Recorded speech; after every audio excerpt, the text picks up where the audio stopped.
Have you ever stood in the midst of an arid desert and tried to imagine it as a thriving grassland?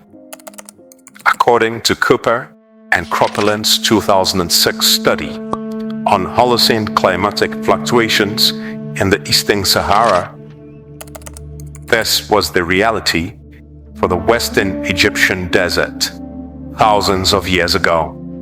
Paleo-environmental analysis, notably spearheaded by scientists like Peter DiMonaco, reveal that the region experienced multiple humid phases. The most recent of these green Sahara intervals took place between roughly 130,000 and 70,000 years ago, when the desert was a savanna teeming with wildlife.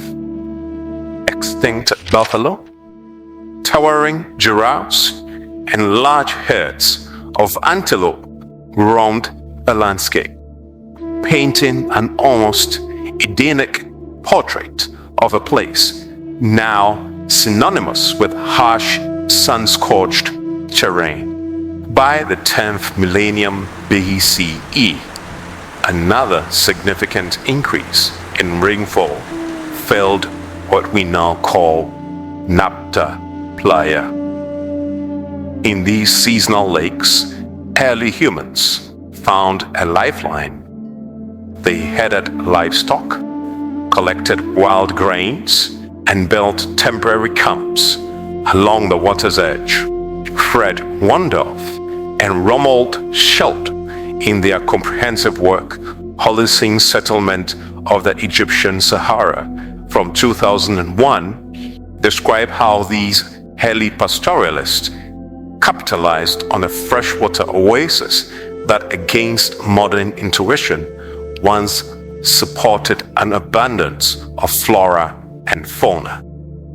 In effect, Nabta Playa became a focus of human innovation, an incubator for ideas and practices that would profoundly shape later Nile Valley civilizations. Venture to the heart of the Western Sahara Desert today, and you will see little more than barren stretches of sand. Yet, beneath that surface lie vestiges of an advanced Neolithic settlement. Excavations by Wandorf and Schultz, as mentioned earlier, unearthed evidence of stone-built living spaces, intricately laid out communal areas, and deep wells. These wells weren't mere holes in the ground. They were strategic investments that retained water even during long, dry seasons. Such foresight and engineering prowess challenged the widespread assumption that prehistoric groups in Africa led only nomadic, subsistence-level existences. In these ancient villages in Africa, researchers found storerooms containing wild sorghum, heaps of communal cooking, and artifacts suggesting organized food processing.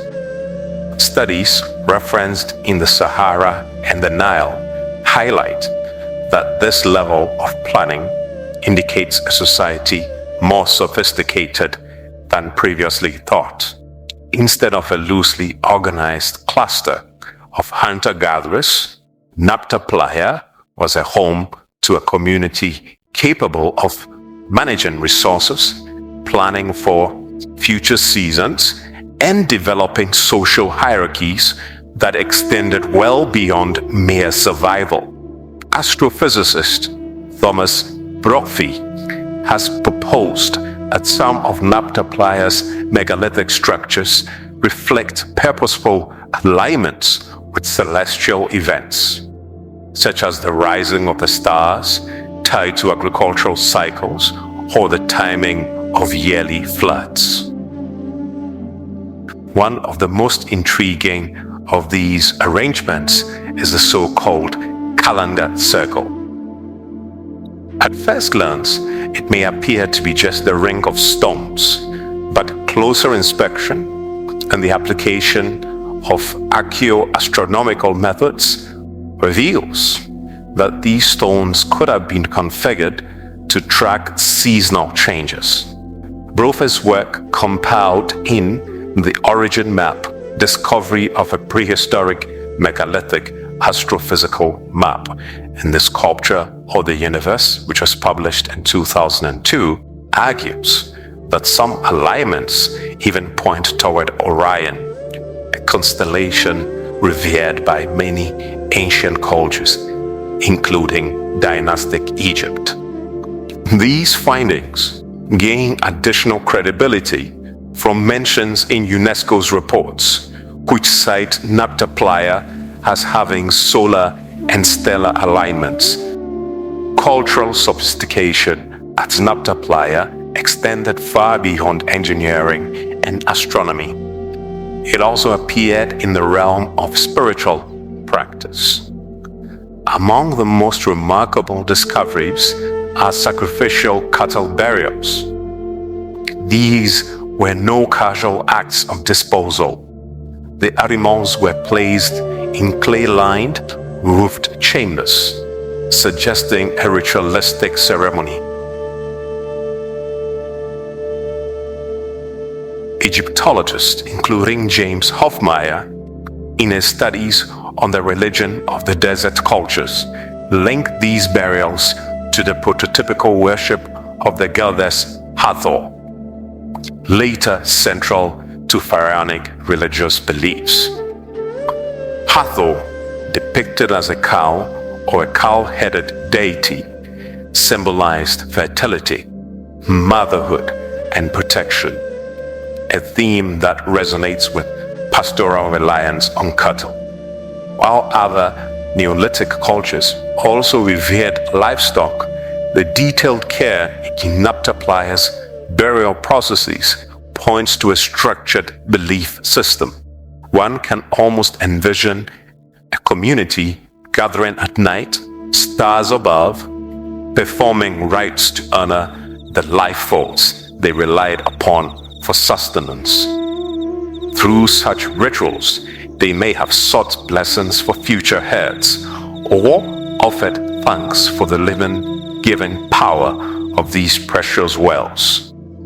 By the time the Egyptian civilization flourished along the Nile, these Saharan cattle-rearing groups had likely provided a conceptual and spiritual scaffolding for aspects of what we recognize as classic Egyptian religious practices. Perhaps the most transformative aspect of Nabta Playa is its challenge to the traditional narrative surrounding ancient Egyptian roots. Physical anthropological studies, such as those of Joel D. Irish and referenced in the Journal of African Archaeology, highlights that skeletal remains at Nabta Playa show traits strongly affiliated with so-called sub-Saharan African populations, including pronounced subnasal pronatism.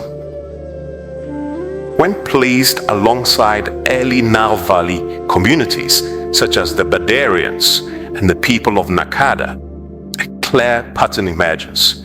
These were interconnected African societies. Renowned historian and linguist Christopher Ehret has long posited that ancient Egypt was never an isolated marvel, but rather an outgrowth of diverse African influences.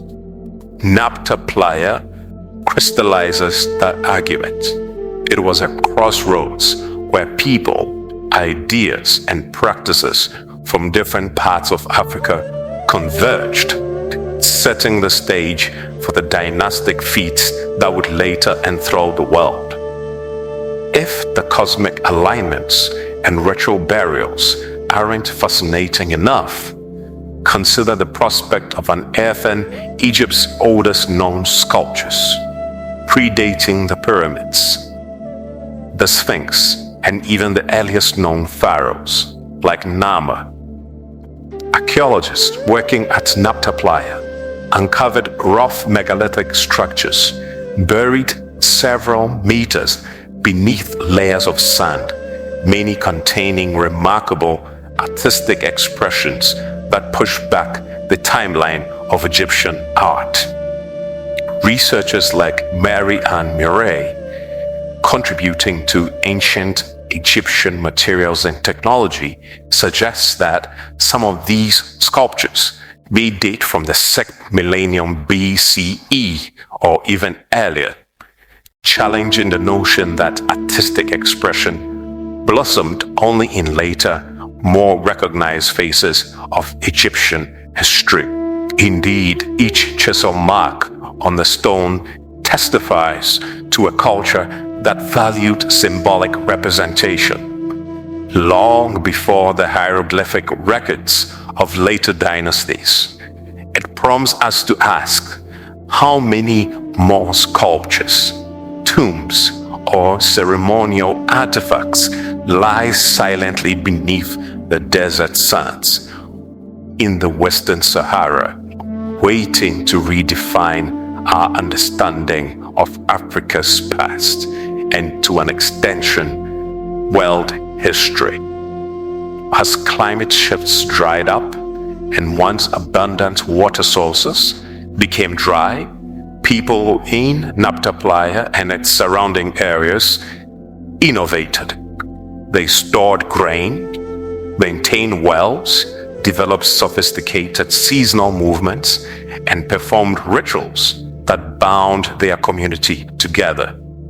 It's a testament to the idea that even in harsh terrains, human ingenuity can flourish if guided by communal effort and spiritual conviction. The significance of Nabta Playa, however, isn't confined to archaeological charts or scholarly debates. In mainstream historical accounts, ancient Egypt is often set apart from its continental context, spotlighted as if it were an isolated jewel.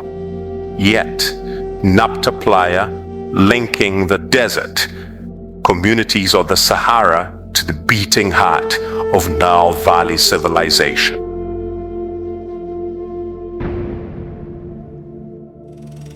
Until the lions have their own historians, the tales of the hunt will always glorify the hunter.